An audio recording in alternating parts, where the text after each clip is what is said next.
بسم اللہ الرحمن الرحیم۔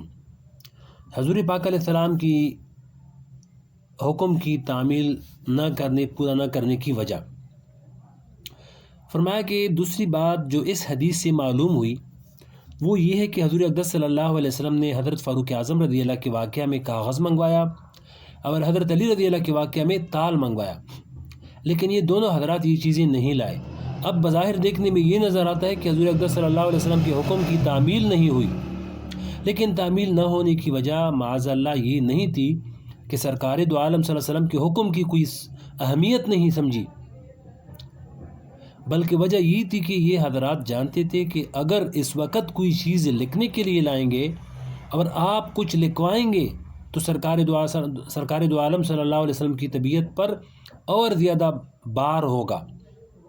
اس سے معلوم ہوا کہ اگر اپنا بڑا کوئی کام کرنے کو کہے اور چھوٹے یہ دیکھیں کہ اس کام سے ان کو تکلیف ہوگی اور اس سے ان کی طبیعت پر بار ہوگا، تو بڑے کو تکلیف سے بچانے کے لیے چھوٹے یہ کہہ دیں کہ اس کام کو دوسرے وقت کے لیے مؤخر کر دیں، تو اس میں نہ تو کوئی نافرمانی ہے اور نہ ہی اس میں کوئی بے ادبی ہے، بلکہ ادب کا اور محبت کا تقاضا ہی یہ ہے کہ ان کی راحت کا اور ان کی صحت کا خیال رکھا جائے اور کیا جائے۔ تیسری بات جو اس حدیث کو بیان کرنے کا اصل مقصود ہے وہ نصیحتیں ہیں جو حضور پاک علیہ السلام نے اس موقع پر ارشاد فرمائی، اور جن باتوں کی تاکید فرمائی اس سے یہ معلوم ہوتا ہے کہ ساری زندگی دین کی جو احکام آپ بیان فرماتے رہے اور جو تعلیمات لوگوں کے سامنے پھیلاتے رہے، ان کا خلاصہ وہ باتیں ہیں جو آپ صلی اللہ علیہ وسلم نے دنیا سے رخصت ہوتے وقت ارشاد فرمائی۔ ایک اور حدیث میں حضرت علی رضی اللہ سے مروی ہے، جس میں آپ رضی اللہ تعالیٰ عنہ نے فرمایا، یعنی حضرت علی رضی اللہ نے فرمایا کہ آخری وقت میں جب حضور پاک علیہ السلام کی آواز آہستہ ہو گئی تو میں نے آپ صلی اللہ علیہ وسلم کے منہ پر کان لگا کر سنا، تو آخری وقت تک آپ صلی اللہ علیہ وسلم کی زبان مبارک پر یہ الفاظ تھے: الصلاۃ وما ملکت ایمانکم، الصلاۃ وما ملکت ایمانکم، یعنی نماز کا خیال رکھو اور اپنے ماتحتوں کا خیال رکھو۔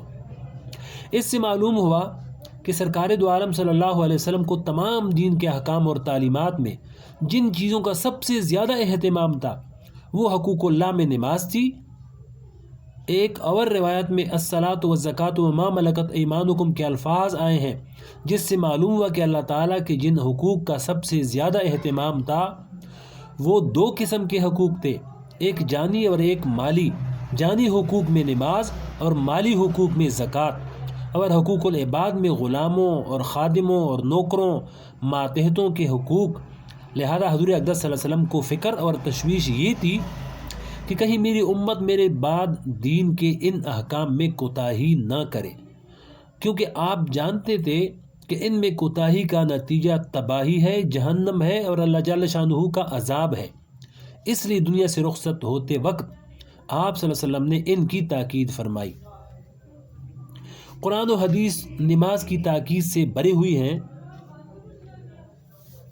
جگہ جگہ اقیم الصلاۃ اقیم الصلاۃ کے الفاظ بار بار ارشاد فرمائے گئے ہیں۔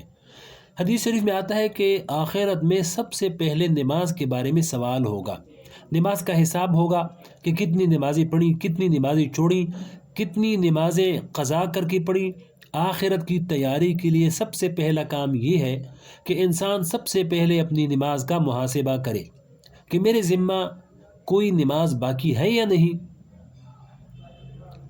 اجمالی توبے کا طریقہ، اسی وجہ سے ہمارے بزرگوں کا طریقہ یہ ہے کہ جب کوئی شخص ان کے پاس اصلاحی تعلق قائم کرنے کی غرض سے آتا ہے یا ان سے بیعت کرتا ہے تو سب سے پہلے تکمیل توبہ کی تعلیم دی جاتی ہے۔ ایک اجمالی توبہ ہوتی ہے اور ایک تفصیلی توبہ ہوتی ہے۔ اجمالی توبہ تو یہ ہے کہ صلاۃ التوبہ کی نیت سے 2 رکعت نفل پڑھے اور پھر خشوع و خضوع کے ساتھ اللہ جل شانہ کے حضور اپنے تمام پچھلے گناہوں سے توبہ کرے کہ یا اللہ مجھ سے پہلی زندگی میں جتنے گناہ ہوئے ہیں، چھوٹے ہوں یا بڑے، اور جتنے فرائض و واجبات مجھ سے چھوٹے ہیں، میں آپ کے حضور ان سب سے معافی مانگتا ہوں، سب سے توبہ اور استغفار کرتا ہوں۔ اے اللہ مجھے معاف فرما دیجئے اور میری توبہ کو قبول فرما لیجئے۔ یہ اجمالی توبہ ہے۔ اجمالی توبہ کرنے کے بعد پھر تفصیلی توبہ کرے۔ تفصیلی توبہ کا مطلب یہ ہے کہ ماضی میں جو غلطیاں ہوئی ہیں ان میں سے جن کی تلافی ممکن ہے ان کی تلافی شروع کر دے۔ مثلا یہ دیکھے کہ ماضی میں میری نمازیں رہ گئی ہیں یا نہیں رہ گئی۔ انسان جس دن بالغ ہو جاتا ہے اس دن سے اس پر نماز فرض ہو جاتی ہے، چاہے وہ لڑکا ہو یا لڑکی ہو۔ لڑکے کا بالغ ہونا یہ ہے کہ اس پر علامات بلوغ ظاہر ہو جائیں، اور لڑکی کا بالغ ہونا یہ ہے کہ اس کے ایام ماہواری شروع ہو جائیں، اور بالغ ہوتے ہی دونوں پر نماز فرض ہو جاتی ہے۔ لہذا تفصیلی توبہ کرتے وقت سب سے پہلے یہ دیکھے کہ جس دن سے بالغ ہوا ہوں اس دن سے آج تک میری کوئی نماز چھوٹی ہے یا نہیں، یعنی کوئی نماز میں رہ گئی ہے یا نہیں رہ گئی۔ اگر نہیں رہ گئی ہے تو اس پر اللہ تعالیٰ کا شکر ادا کرے، اور اگر رہ گئی ہے تو پھر اس کا حساب لگائے کہ میرے ذمہ کون سی نماز کتنی باقی ہے۔ اگر پوری طرح ٹھیک حساب لگانا ممکن نہیں ہے تو پھر محتاط اندازہ لگائے۔ اگر بالغ ہونے کی تاریخ یاد نہیں ہے تو پھر 14 سال کی عمر کے بعد سے حساب لگائے، اس لیے کہ ہمارے علاقوں میں 14 سال پورا ہونے پر بچے بالغ ہو جاتے ہیں۔ لہذا یہ اندازہ لگائے کہ 14 سال کی عمر سے لے کر آج تک کتنی نمازیں قضا ہوئی ہوں گی۔ اس کا ایک محتاط اندازہ لگا لے۔ اندازہ لگانے کے بعد کسی کاپی میں نوٹ کر لے۔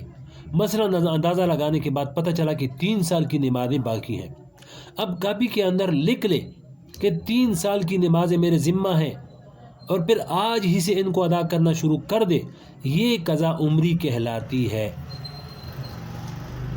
آگے فرمایا کہ قضا عمری ادا کرنے کا طریقہ، اس کو انشاءاللہ اگلے ویڈیو میں آپ کو سناتے ہیں۔